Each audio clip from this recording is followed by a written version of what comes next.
রিয়াদ সাহেব, আজকে কিন্তু আপনার 50,000 টাকা সেল করতে হবে, মন থাকে জানি।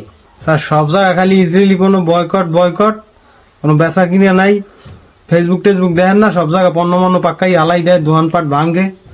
মোর তো এখন অর্ডার কাটতে যাইতেই ভয় হরে। এগুলো আমি জানি না, আমি জানি আজকে আমার 50,000 টাকা সেল লাগবে। আর আপনি প্রতিটা দোকানে যাবেন, যাই কথা বলবেন, 50,000 টাকার বেশিও সেল হইবে। আমাদের এই পণ্য ইসরায়েলের হোক আর যে জায়গার হোক, এছাড়া বাংলাদেশ চলা আসলে সম্ভব না। এটা আমিও বোঝেন, আমি বুঝি। আর সবাই যতই বয়কট কোক, যে লাস্ট পর্যন্ত ইয়ে কিনবেই, এছাড়া চলতে পারবে না। আচ্ছা যাই হোক স্যার, বিশ্বে অনেক ইসরায়েলের পণ্যের অনেক মান কমে গেছে, অনেকেই ধরা খাইছে। তাও যাই, যেই যাওয়াই দেই কদ্দুর করা যায়।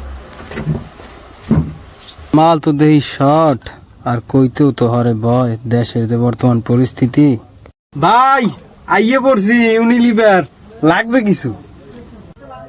কি ইউনিলিভার ইসরায়েলি পণ্য? তোরই তো খুঁজি খারা আল্লি কত এত বড় সাহস! ওই ইউনিলিভারের মাল লইছে যাকে ইসরায়েলের পণ্যের মাল লইছে। স্যার এই ইসরায়েলি কোম্পানিতে আমি আর এই চাকরিটাকে করবো না। চারিদিকে মুসলমানের উপর যে নির্যাতন, আমি মুসলমান হইয়াও আমার এই এতে চাকরি করতে ভালো লাগে না স্যার। চারিদিকে স্যার অর্ডার করতে গেলে দোকানদাররা দেয় দাফর, আর মুসলমান হিসেবে আমারও মনটা নয় চাকরি করতে স্যার। আমি এই চাকরি করবো না স্যার। আপনি করবেন নাকি রিয়াদ সাহেব? আপনি যে লেখাপড়াই দিয়ে যে কয়টা বেতন পারেন, এই বেতন আপনারা কেটা দেবে?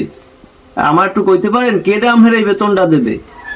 আচ্ছা, আপনি যদি যান চললে যান, আপনার মতো লোক দেশে এই চাকরি করার মতো অভাব নাই। ভালো ভালো বেলটা করবেন, যান আপনি চললে যান। স্যার আমার রিজিকের ব্যবস্থা আল্লাহ অনেক আগেই করে রাখছে। আপনি যদি মনে করেন আপনার রিজিকের ব্যবস্থা ইসরায়েলের নেতানিয়াহু ওরা করছে, হলে আমি চাকরি করতে থাকেন। আমার এই চাকরি করা লাগবে না। আল্লাহ আমার এর থেকে আরো ভালো কিছু দিলেও দিতে পারবে। গেলাম স্যার, আমি আমার চাকরি করেন। যান মানে দেখমানে কি হরেন, কতদূর ভালো চাকরি করতে পারেন, যান। বকেটটার একটা ফোন দিয়ে দেই, বকেটটা কি করে, ও আর কি করবে। হ্যালো রিয়াদ সাহেব, কি বর্তমানে আপনি কি করেন? গরুর ঘাস কাটেন না ঘোড়ার ঘাস কাটেন? আর এছাড়া আপনি আর কি করবেন? এই দুইটার একটা অবশ্যই করেন, নাইলে তো বাপের তা খান আর ডন ডন করেন। স্যার আমি ভুলের জগতে আছেন। ইসরায়েলের চাকরি ছাড়ার পরেই আমার সরকারি চাকরি হয়ে গেছে স্যার। আপনিও পারেন, আপনারও ভালো কিছু ইনশাআল্লাহ। বলেন কি সত্যি? আসলে আমরা তো অনেকেই চিন্তা করি এই জিনিসটা ছাড়া আমরা চলতে পারবো না, এই জিনিসটা ছাড়া জীবন চলবে না। আসলে আল্লাহ চলার জন্য মানুষের সকল ব্যবস্থা করে রেখেছেন। রিজিকের মালিক আল্লাহ। আজকেই আমাকে এই ইসরায়েলের চাকরি ছাড়তে হবে।